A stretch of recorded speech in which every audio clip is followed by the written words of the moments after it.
Estaba tratando de encontrar alguna explicación a lo que pasa en el negocio directo con la hacienda que tiene después destino de exportación. Primero, todos aquellos que están vinculados con la compra del gordo con destino a exportación, sea novillo o vaca tipo Unión Europea, si es filoteada para el frigorífico, mejor todavía, es que no hay oferta. No hay oferta. Si trazamos un paralelo de Santa Fe ciudad hacia el norte, donde suele aparecer ese volumen importante todos los años y en esta época en particular del novillo bien terminado, racionado en algún momento con más de 500 kilos, nos vamos a dar cuenta que esa oferta ha desaparecido, que ese novillo histórico de más de 500 kilos hoy tiene 470, 480 kilos y mal terminado, porque justamente el precio del maíz hace que ese productor mixto deje de suplementar ese novillo y lo termine como puede a pasto, en un contexto donde el verano, sobre todo en algunas regiones, fue duro para la oferta de pasto. Esto trae consecuencias, que son comerciales, por supuesto. Tenemos que hablar de 335 pesos de techo para el novillo de 450 kilos con 30 días de plazo para el pago, que se paga a regañadientes porque nadie quiere convalidar estos números. Cuando uno hace la cuenta sobre lo que da este precio, después en dólares, es un dolor de cabeza después para sostener rentabilidad en la exportación. Queda claro, está clarísimo, que no todos pagan este número, pero este número está por estas horas en la semana y compite con aquellos que pretenden pagar menos porque no pueden pagar estos valores. Tenemos que hablar de 325 a 330 inclusive por el cuartino, por el novillo cuartino, porque no hay, son entre 5 y 10 pesos más de lo que se pagaba por carne en gancho la semana pasada. Yo quiero que ustedes atiendan lo que está pasando con la demanda y con el precio de este producto. 5 a 10 pesos más de lo que se pagaba la semana pasada. Las explicaciones que me dan primero tienen que ver con la oferta. No hay oferta. No hay una enorme necesidad, pero la hay de parte de una demanda que no encuentra la oferta y tiene que salir a convalidar algún pesito más. La vaca tipo Unión Europea, el frigorífico la quiere pagar 280 pesos el kilo de carne en gancho, pero no la consigue. Tiene que desembolsillar hoy 5 pesos más que eso. Tiene que estirarse para conseguir esa vaca buena, tipo Unión Europea, no cualquier vaca, no cualquier vaca. La vaca tipo Unión Europea, 285 pesos. Si hacemos un comparativo, cuando obviamente rascamos un poquito la olla y hacemos la cuenta de lo que representa el kilo de este novillo o de esta vaca en dólares, el dólar que tiene la industria exportadora, no por supuesto el dólar de la tensión cambiaria de las últimas horas, que habla del dólar que puede conseguir cualquier argentino de a pie, estamos lejos de eso, pero el dólar que dispone la industria para vender después su producto en el mercado externo, que es el que hay que mirar, está mostrando que el valor de la carne en gancho en la Argentina está dentro del podio de lo que mejor se paga en la región. Bueno, creo que lo tenemos al querido Miguel Gorelick, que es director de Valor Carne. Para nosotros es un placer. ¿Cómo te va, Miguel? Tanto tiempo, buen día. Buen día, Silvio. Un gusto estar conversando con vos y con tu audiencia. Bueno, el placer es nuestro. Primero que nos hagas una especie de análisis de lo que estás viendo del mercado exportador. Justo yo casualmente estaba hablando porque me estaban pasando datos algunos responsables de compra de frigoríficos muy importantes, demostrando cierta preocupación acá en el WhatsApp, que tenemos esta herramienta de comunicación fantástica, porque primero no encuentran oferta y después que tienen que salir a pagar un poquito más de lo que venían pagando por lo menos hasta la semana pasada, ¿no? ¿Qué es lo que estás viendo de la exportación, Miguel? Bueno, esta es una situación constante que se ve desde por lo menos el mes de octubre, donde no ha habido semana en la que los frigoríficos exportadores no han tenido que levantar un poco sus ofrecimientos para poder conseguir o por lo menos acercarse a sus programas de faena. Claramente es unánime la opinión de la gente que trabaja en el sector, en el sentido de que la categoría del novillo pesado y trazado para Europa, por ejemplo, está en falta, e inclusive varias plantas han reducido sus programas de faena y se han volcado más a la vaca. Y esto viene sucediendo desde hace unos cuantos meses, en forma paralela a la apreciación que ha tenido las categorías de consumo, ¿no? Es decir, han ido bastante de la mano, a pesar de que ambos mercados, ambos segmentos del mercado, tienen algún grado de independencia entre sí. Ujú. ¿Y qué es lo que estás viendo de la exportación? Porque aparecieron datos esta semana de lo que pasó en marzo. ¿Te sorprendió el número de marzo? No, en todo caso fue una sorpresa grata porque hubo una pequeña recuperación después de un primer bimestre en donde los embarques venían un poco para atrás, justificadamente, pero sucedió eso.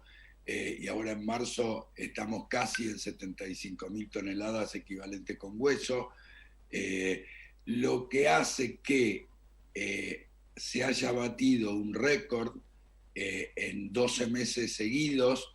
Se alcanzó la cifra de 930.000 toneladas equivalente con hueso, que es un récord de la era moderna. Es posible que haya algún año en la década de los 50 o antes con un nivel más alto, pero de los últimos 60, 70 años, 930.000 toneladas en 12 meses seguidos es un número récord. Qué dato, ¿no? Lo explica China básicamente y qué otros mercados. Porque cuando vos hablas también con los frigoríficos, el tema de Europa sigue siendo muy volátil, ¿no? ¿Qué es lo que estás viendo allí? ¿Qué es lo que estás viendo con respecto a la Hilton? ¿Qué pasa con eso, Miguel? Efectivamente, China se lleva las tres cuartas partes y el resto lo destinamos a una media docena de mercados en general tradicionales, con el agregado de los Estados Unidos, mercado con el que empezamos a trabajar hace menos de un par de años cuando rehabilitó nuestra carne para su ingreso. Y son básicamente Unión Europea, Israel, Chile, Brasil y Rusia, que está muy, muy reducida en el último par de años. Estos mercados componen el grueso de las ventas al exterior que hace la Argentina. Acá, en una cuestión de volumen, como acabo de explicar, se está pudiendo exportar una cantidad importante. El problema es el nivel de precios, que en el último año ha bajado de manera muy importante y de manera generalizada.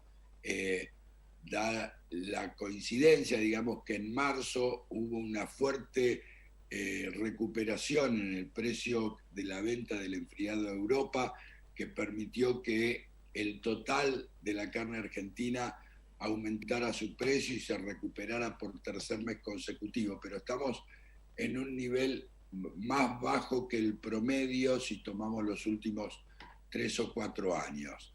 Y en el caso de Europa específicamente esto se da porque ha habido oscilaciones bastante fuertes. Los importadores han pasado del optimismo al pesimismo y ida y vuelta y viceversa, en función de las expectativas de la próxima temporada de primavera-verano, para ver, en el caso de que los restaurantes puedan trabajar normalmente o casi, y el atraso en la campaña de vacunación en Europa, así como la vuelta al cierre de ciertas ciudades o regiones, como se hacía el año pasado, les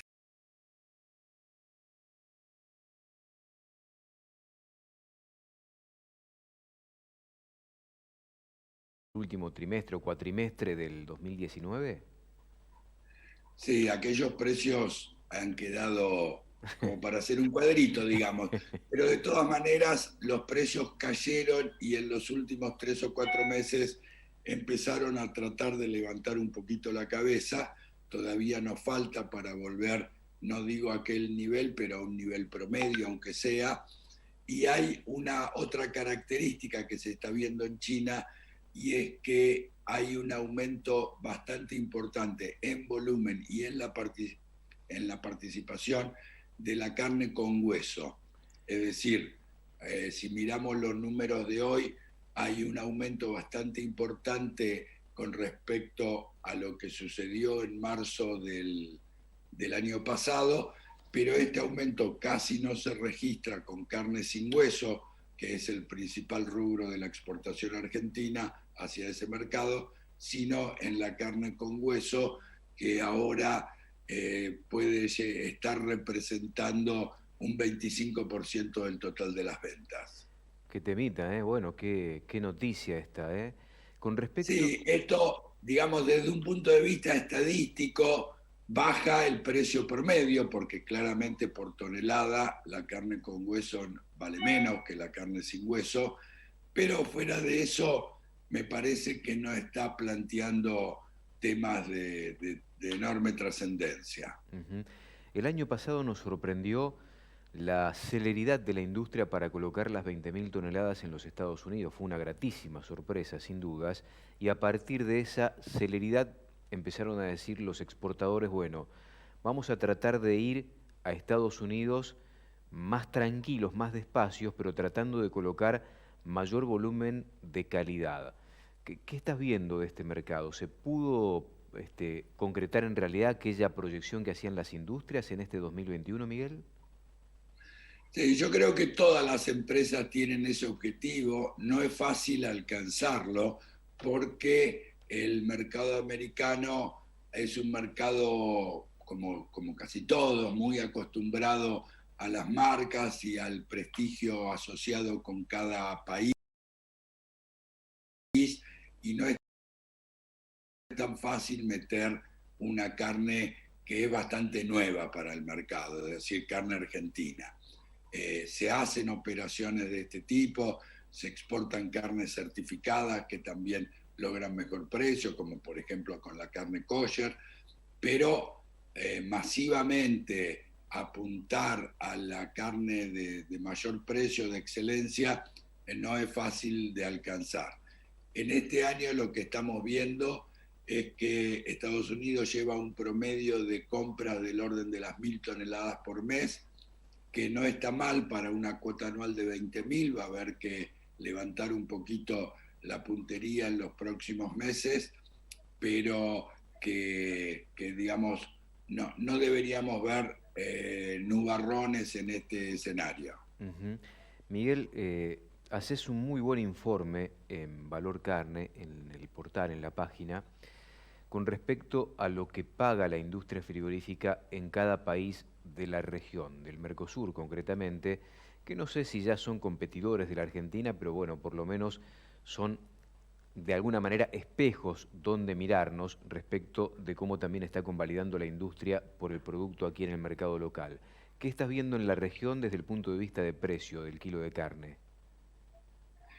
Bueno, justamente en el informe que lanzamos hoy estamos haciendo un análisis de lo sucedido en el último par de meses y en el último año, y lo que vemos es que de manera muy pareja los precios en Brasil, en la Argentina y en Paraguay vienen subiendo de manera muy marcada en el último año, eh, cerca del 50% en dólares, que es realmente un aumento muy, muy fuerte, mientras que Uruguay, que ya hace un año estaba mucho más alto que sus vecinos, tuvo una especie de bache en la primavera, pero también terminó recuperando precios, y hoy la característica es que los 4 países tienen precios del novillo muy, muy alineados, como pocas veces se ha visto en los últimos años, y en un nivel relativamente alto y con tendencia creciente en los 4 países. Indudablemente, semejantes coincidencias están transmitiendo que el mercado internacional está ejerciendo una influencia importante y beneficiosa. Con respecto a cuero y subproductos, ¿alguna novedad? Porque teníamos entendido que en las últimas semanas, sobre todo en el último par de meses, había habido una recuperación importante de cuero y menudencias, lo cual me parece le daría un poquito más de aire a esta industria que está presionada por el precio internacional y por la falta de oferta en el mercado local cuando tiene que ir a buscar esa materia prima.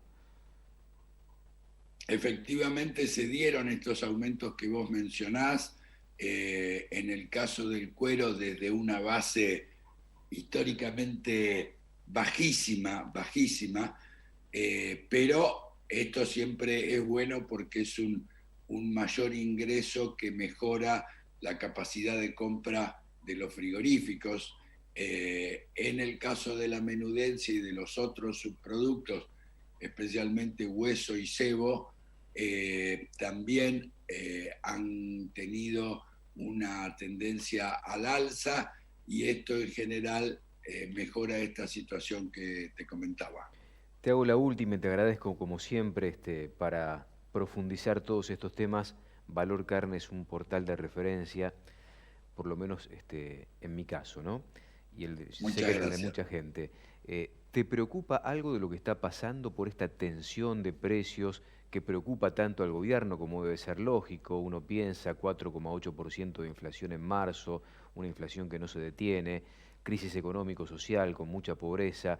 ¿Te preocupa algún movimiento que pueda llegar a tergiversar lo genuino que tiene el negocio?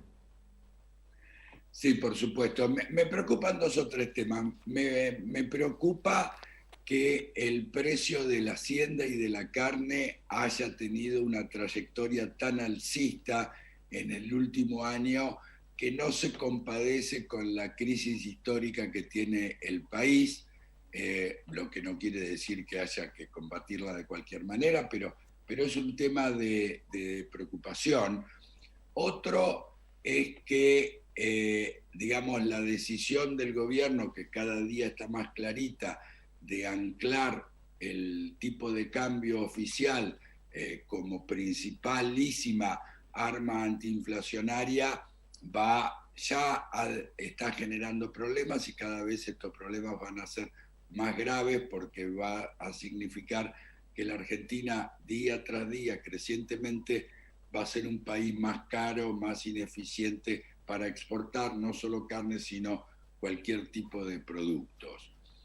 Y por supuesto, por encima de todas estas cosas, la pelea política del último par de semanas acerca de si buscamos soluciones para el tema del precio de la carne o si nos limitamos a buscar culpables y tomamos cualquier tipo de medidas desde, no sé, desde aumentar las retenciones, prohibir los embarques al exterior o elegir algunos candidatos a dedo para que compren o no compren en determinados mercados, me parece que esto pone en jaque a todo el sector y frustra la intención de inversión. Estamos hablando de un sector que se ha venido recomponiendo sus existencias de hacienda, que representa una inversión del orden de miles de millones de dólares, más acompañada por inversiones que también se han hecho en la industria frigorífica, tanto de exportación como de consumo, entonces, y con el empleo que esto significa. Entonces, de tomar decisiones livianamente con respecto a un mercado que por sus características se sabe que no se puede manejar su precio desde un escritorio, me parece muy preocupante. Te mando un fuerte abrazo, agradezco mucho tu participación como siempre, Miguel, es un gusto escucharte y verte, ¿eh? Del mismo modo, un abrazo, Silvia. El licenciado Miguel Gorelick, director de Valor Carne, charlando con nosotros aquí en la mañana de Mercado Visión. Tenemos que hacer una muy breve pausa, regresamos en un minuto nada más.